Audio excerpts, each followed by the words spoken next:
कब से लागू हुए हैं? ये नए कानून जो है ये सब 1 जुलाई 2024 से लागू हुए हैं। पहले वाले कानून अंग्रेजों के बनाए हुए थे, ये कानून भारतीयों के बनाए हुए हैं। पहले कानून क्या था? पहले कानून था भारतीय दंड संहिता, सभी को दंड प्रदान करना था। अब कानून हो गया है भारतीय न्याय संहिता। अब सबको क्या करना है? न्याय देना है।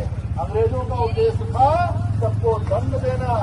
दंड प्रक्रिया संहिता बनाई गई थी, आईपीसी भारतीय दंड संहिता बनाई गई थी।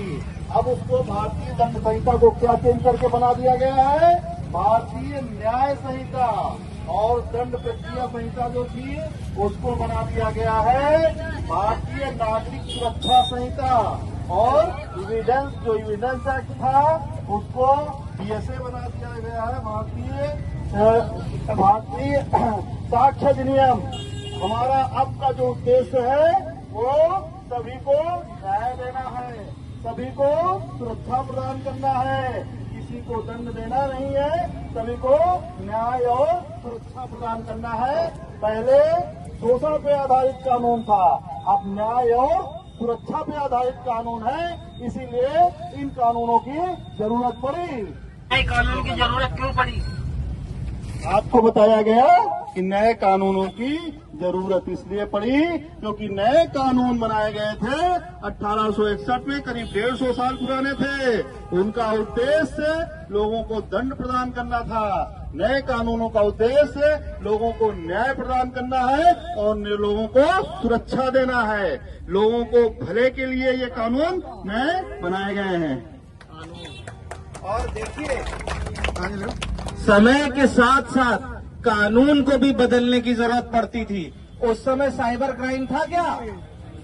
उस समय चेन स्नैचिंग ज्यादा होती थी क्या?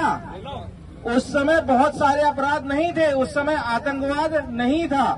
तो पुराने कानून को नए कानून में बदलना पड़ेगा, जो आजकल के नए अपराधों को समाहित करे, जो लोगों की जरूरत को समझे। इसलिए ये नए कानून 1 जुलाई 2024 से लागू किए गए हैं और हम लोग आपके पास आए हैं इसके बारे में जागरूकता फैलाने। आप लोगों को पता होना चाहिए कि आपके अधिकार क्या है, आपके देश का कानून क्या है। दिल्ली में कल मेरे साथ मारपीट हुई है, किस जनपद में मेरी क्या मदद हो सकती है? बहुत बढ़िया सवाल, बहुत बढ़िया, इनके लिए तालियां हो जाएं।